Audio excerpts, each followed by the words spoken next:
수소 충전소형 고압 기체 수소 저장 연기에 대해서 말씀을 드리도록 하겠습니다.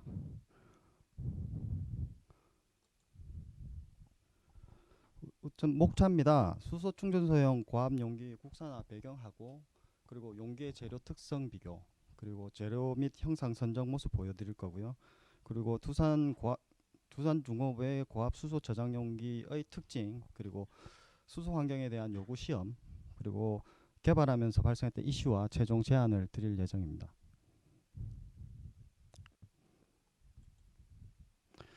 우선 수소 충전소형 고압용기를 개발하게 된 국산화 배경에 대해서 말씀을 드리겠습니다. 우선 시장 니즈 측면인데요. 어, 정부는 지금 2020년까지 수소차 8.1만 대 그리고 수소 충전소 310기 구축 계획에 있어서 물량이 엄청나게 늘어나고 있는 것으로 확인을 했었고요. 그리고 현재 지금 수소 충전소에 깔려 있는 수소 저장용기는 모두 국내산이 아닌 외산입니다. 일본과 피바사에서 전량 수입하고 있는 것으로 알고 있고요. 그리고 저희들이 이제 그 국산화를 위해서 이제 사업 설명을 쭉 돌아다니면서 시장 조사를 했을 때 가스안전공사하고 충전소 사업자 그리고 국산화 니즈를 확인을 했습니다.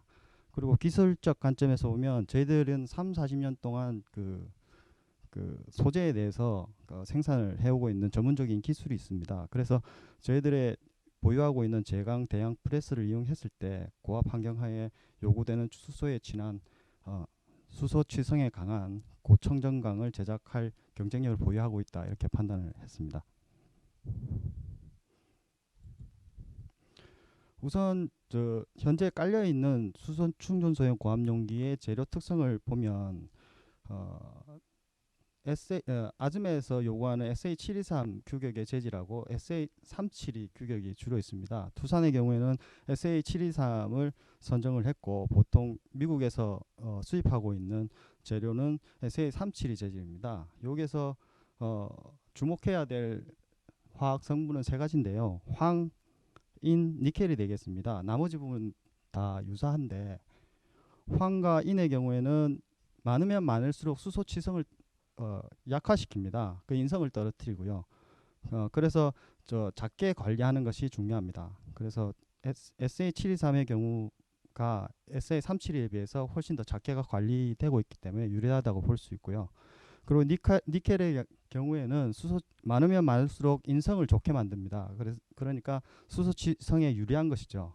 그래서 SA723 재질에는 들어가는데 SA371에는 안 들어가기 때문에 훨씬 더 유리하다고 판단을 했습니다.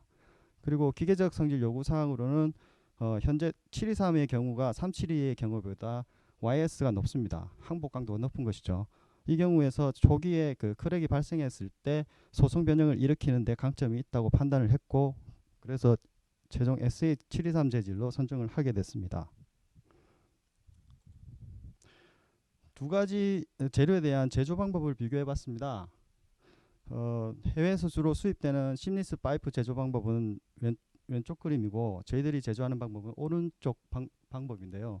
보통 파이프 제조를 해서 스피닝으로 제조를 하게 되는데 수입되는 제품 말씀드리는 겁니다. 그럴 경우에 이제 환봉을 가져와서 피어싱 밀로 후방 압출을 통해서 제작을 하게 됩니다. 그리고 퀸칭을 통해서 최종 물성을 확보를 하고요. 이럴 경우에는 한쪽으로만 이렇게 변형을 시키는 것이죠. 그러다 보니까 전 방향으로 그 단조가 들어가지가 않습니다. 두산의 경우에는 이제 자유 단조를 해서 전 방향으로 두드리게 됩니다. 그렇게 되면 이제 어떠한 방향에서도 치밀한 조직을 만들 수 있는 것이죠. 그렇게 처음에 제강을 하고 인공 메이킹을 한 다음에 자유 단조를 하고 최종 열처리를 해서 제작을 완성하게 됩니다.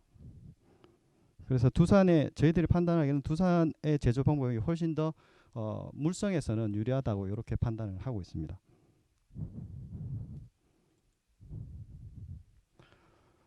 SA723하고 SA372 소재의 차이점에 대해서 비교를 해보았습니다.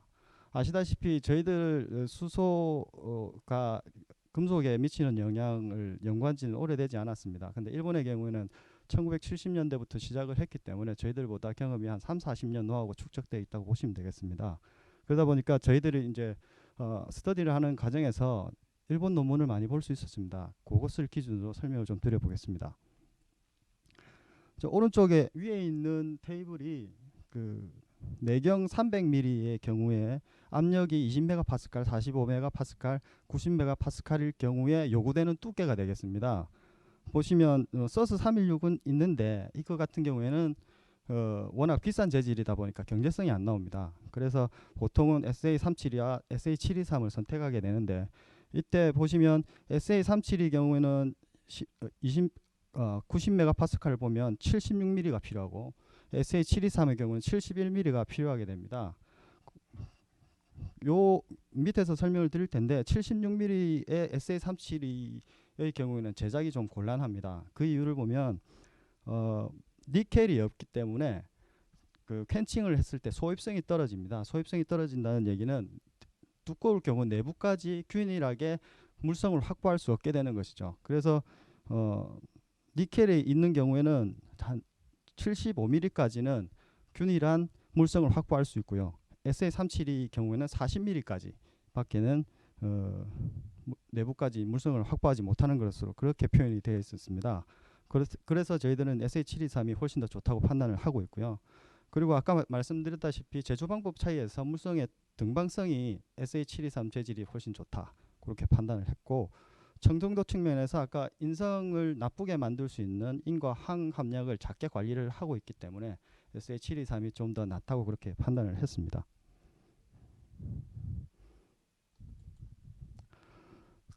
당사 제조 역량 수준입니다. 저희들은 로터를 3, 40년 동안 제작을 했고, 로터 재질이 지금 이 SA723 재질과 가장 유사합니다. 그래서 많은 제작 경험을 보유하고 있다고 판단하고 있고요. 그리고 저희들은 이제 제강을 직접 하기 때문에 인과 황 같은 불순물들의 관리가 용이합니다. 그래서 고청정강 제작이 용이하고요. 그리고 오픈다이 포징을 하기 때문에 높은 단조비를 줘서 치밀한 조직을 만들 수 있다고 판단하고 있습니다. 그래서 오른쪽 아래 그래프를 보시면 고청정강일 경우가 아닌 경우에 그 물성 시험을 테스트를 하게 되면 고청정강의 경우가 일롱게이션이 훨씬 더 잘 나오니까 인성을 확보할 수 있다고 그렇게 판단을 하고 있습니다.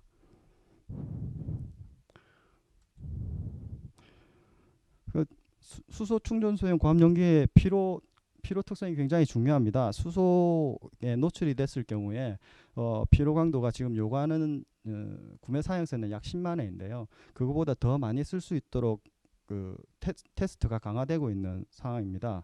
SA723 같은 경우에 이 왼쪽 그래프를 보시면, 왼쪽은 그 운용 응력의 진폭입니다. 그리고 가로축은 사용할 수 있는 사이클이죠. 그 그래프에 그 까만 점이 SA723을 나타내고 있는데 200만 회에 약 200메가파스칼의 진폭을 가진데도 크랙이 발생하지 않는 걸로 알 수 있습니다. 까만 점이 그렇게 보여주고 있는데요. 그러니까 현재 그 요구하는 10만 회는 충분히 견딜 수 있다고 판단하고 있습니다.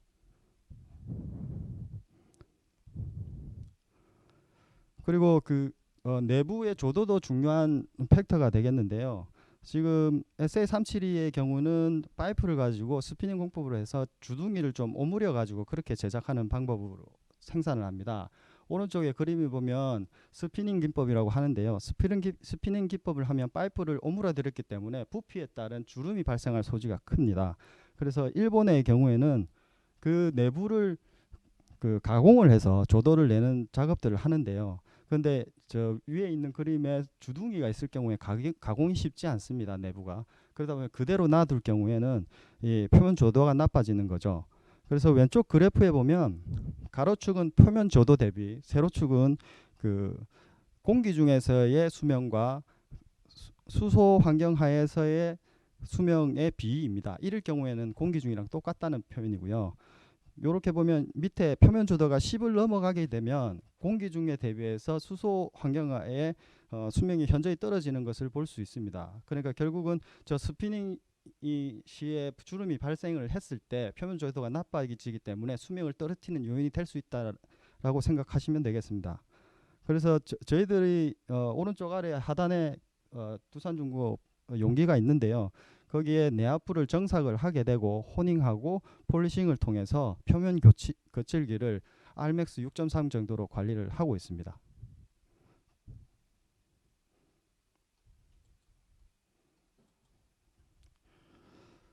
그래서 최종 수소 충전소용 고압 용기 재료하고 형상 선정된 것을 정리를 하면, 용기 재료의 경우에는 70T 이상의 후유궤도 균질 물성을 가질 수 있는 것, 그리고 내압 전방향 작용하니까 물성 등방성을 확보할 수 있는 것, 그리고 99메가파스칼의 수소 환경에서도 피로 특성을 확보할 수 있는 것, 그 다음에 인성을 극대화하기 위한 고청정 성분을 요구하고 있어서 SA723을 선택을 했고요. 그리고 용기 제조 공법 및 형상에 따르면 크랙 요인을 최소화하기 위해서 주름을 원천 제거를 했습니다. 그리고 수소 민감도를 최소화하기 위해서 호닝을 적용하고 조도를 극대화했고요. 그리고 누기 위험 인자가 많으면 많을수록 셀 가능성이 크니까 한쪽을 오픈해 놓고 반대쪽은 블라인드한 타입으로 그렇게 설계를 했습니다. 그래서 최종 선정된 형상하고 소재는 오른쪽의 그림과 같습니다. 그래서 두산 고압 수소 저장 용기가 개발된 특성을 설명을 드리면, 현재 왼쪽 아래에 있는 그림이 최종 개발된 형상이고요. 요거는 아시다시피 수소 충전소의 그 차압을 통해서 차에 충전하기 위한 디스펜서 앞단에 그렇게 설치가 됩니다. 보통 한 3-4기 정도가 한 충전소에 설치가 되고요. 사이즈는 외경은 570에 길이 한 5m 정도, 그러면 볼륨은 355리터 정도 되고요. 소재는 SH723, 그리고 설계 압력은 990바로 설계가 됩니다. 디자인 템퍼러처는 마이너스 40에서 70도씨에서 사용을 할 수 있고요. 여기에 설계 코드는 아즈메 섹션 8 디비전 2에 따라서 피로평가가 된 것인 건데요. 오퍼레이션 프레셔 레인지가 35에서 87.5에는 14만회, 그 다음에 57.9에서 89.6메가파스칼로 사용할 때는 무한 수명이라고 계산이 됐습니다. 설계가 됐고요. 디자인 코드는 디비전 2가 되겠습니다. 그리고 U2 스탬프를 획득을 했고요. 그리고 KGS에 그 수소용은 아니고 질소용으로 공급을 한 실적은 있습니다.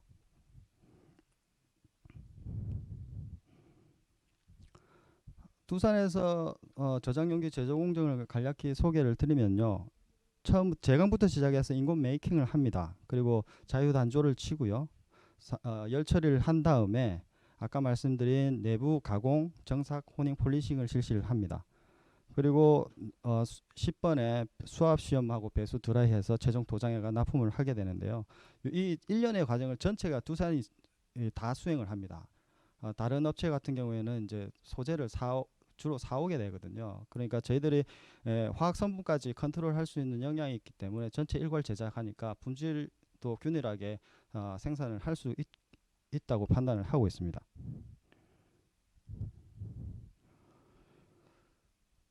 두산 용기랑 타사를 비교를 해봤습니다. 뭐 앞에 설명을 드렸으니까 간략하게만 비교를 해드리면, 우선 소재 원재료 측면에서는 두산중공업이 직접 제작을 하고 있고요. 경쟁사 같은 경우는 중국의 소재를 주로 쓰고 있는 것으로 알고 있습니다. 그리고 라이프 사이클 같은 경우에는 나중에 그 수소 환경하에 테스트된 결과를 가지고 피로 평가를 한 번 더 해야 되겠지만, 현재는 경쟁사 대비 높을 거로 판단을 하고 있고요.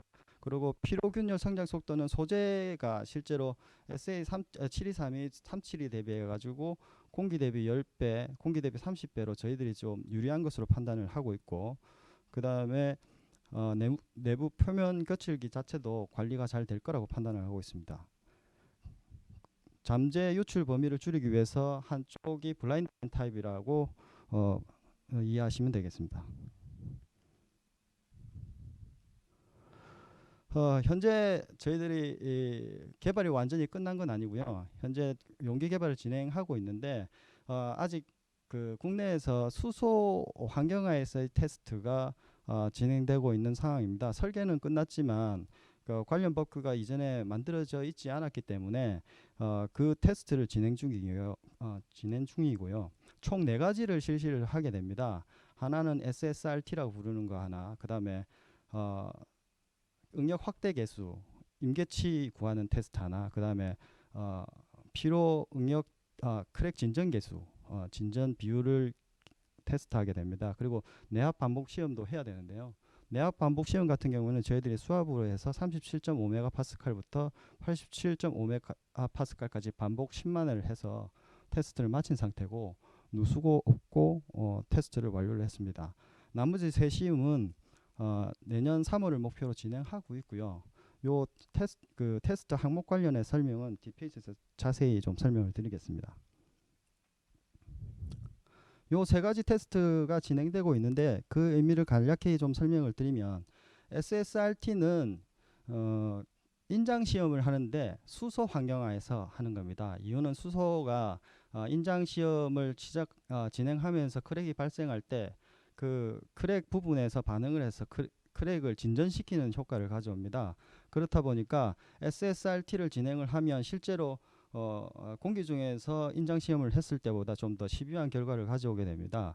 그 오른쪽 그래프를 보시면 세 가지가 있는데 왼쪽 거는 인장 시험을 쭉 했을 때 그 극대치를 가지 못하고 끊어졌습니다. 이 경우에는 이제 점선이 에어 상태고 실선이 수소 상태인데 그럴 경우에는 인성을 확보하지 못했다고 판단을 하게 되는 겁니다. 그 오른쪽 두 가지는 이제 정점을 지나서 다시 내려가는 걸 볼 수 있는데 이 두 가지의 경우는 인성을 확보했다. 그래서 수소 환경하에서 쓰기에는 왼쪽보다 오른쪽은 유효하다 이렇게 판단을 할 수가 있습니다. 요거는 스크린 기법으로 진행을 하게 되고요. 그 다음에 KIH 값이랑 그다음에 크랙 그로스 레이트 테스트를 두 가지를 하게 되는데 이거는 수소 환경에서의 내구를 피로 반복 구하기 위한 겁니다. 아까 구매 사양서에서 10만 회를 요구하고 있는데 거기에 대해 이 두 가지의 시험치를 가지고 계산을 하게 됩니다. KIH 값의 경우는 수소 분해기에서 응력 확대 계수 임계값이라고 표현이 되는데 여기 있는 이 부분에 임계치가 됩니다. KIH 값이. 요게 의미를 갖는 이유는 응력이 커지면 커질수록 K 값은 커집니다. 근데 그 치를 넘어가면 원래 한 스트레스 레인지에 선형으로 이렇게 안정적으로 크랙이 진전하는데 그 임계치를 넘어가면 급격하게 언스테이블하게 크랙이 발생하게 됩니다. 그렇기 때문에 그 임계치를 기준으로 현재 두께를 선정한 거에서 크랙이 진전할 수 있는 허용하는 두께를 구해냅니다. 그러면 이제 그 두께까지 요 두께 허용을 하게 되는 것이죠. 그걸 기준으로 하고 밑에는 이제 진전 비율을 테스트를 통해서 구해내는데 한번 스트레스가 움직였을 때 얼마나 크랙이 진전하느냐. 그렇게 되면 이제 그 허용 응력치까지 10만 회 넘어가면 이 용기는 사용할 수 있다. 이렇게 판단을 할 수 있는 거죠. KIH 값과 그 크랙 크로스 레이트를 통해서 최종 용기의 평가를 하게 됩니다. 이때까지 그 수소 용기를 개발하면서 현재 저희들이 안고 있는 이슈 좀 드려보고자 합니다. 아직 KGS에서 이 수소 용기에 대한 기준을 마련을 하고 있는데 아직 완전히 정립되어 있지 않은 상황입니다. 12월까지 정립을 하고 만들고 있는 것으로 알고 있고요. 그러다 보니 저희들도 혼란이 많았습니다. 이렇게 잦은 변경이 발생해서 가고 있는 테스트도 여러 번 바뀌었고요. 그래서 불확실성이 존재한다. 그래서 명확한 기준을 좀 빨리 마련해 주셨으면 하는 바람이 있고요. 두 번째는 12월에 개정이 되겠지만 이제 완성검사의 기밀 시험 강제 사항으로 추가될 예정으로 알고 있습니다. 저희들이 이제 완성검사의 내압 시험을 하고 있는데요. 별도로 추가로 이제 기밀 시험을 하게 되는 거죠. 그러면 이 기밀 시험은 중요 장비이기 때문에 이 사업자들, 용기 제조업자들은 무조건 보유를 해야 된다는 규정이 있습니다. 그러다 보니까 저희들도 이 투자를 해야 되는 상황이 됐습니다. 근데 실제로 용기 대비해가 투자비가 13억에서 15억으로 사업적인 메리트가 좀 떨어지는 경향이 있습니다. 그래서 저 제안을 드리고 싶은 내용은 제조사별로의 이 시험 장비를 기밀 시험 같은 경우는 완성검사 다른 거 있으니까 투자하는 것보다 그 펀딩을 해서 장비 투자 등 대행하는 대안을 좀 마련해 주셨으면 하는 그런 바람을 갖고 있습니다. 그리고 수소 환경 재료 시험 인프라가 부족하다고 써 있는데요. 이거 수소 환경 하에서 아까 소재 시험 할 수 있는 게 국내에 크리스 한 군데밖에 없습니다. 그러면 다른 업체가 선점을 하면 장비도 한 개밖에 없기 때문에 무작정 대기를 하고 있어야 됩니다. 그러다 보니까 지금 저희들 같은 경우에는 일본 규슈 대학에 이 요청을 해서 진행하고 있는데요. 그 비용도 많고 그 J사라고 일본의 경쟁 업체가 있습니다. 그러다 보니까 영업 비밀이 누출할 위험도 있고요. 그래서 최종적으로 국내 테스트 인프라를 좀 빨리 좀 구축해 주셨으면 하는 바람을 제안드립니다. 이상입니다.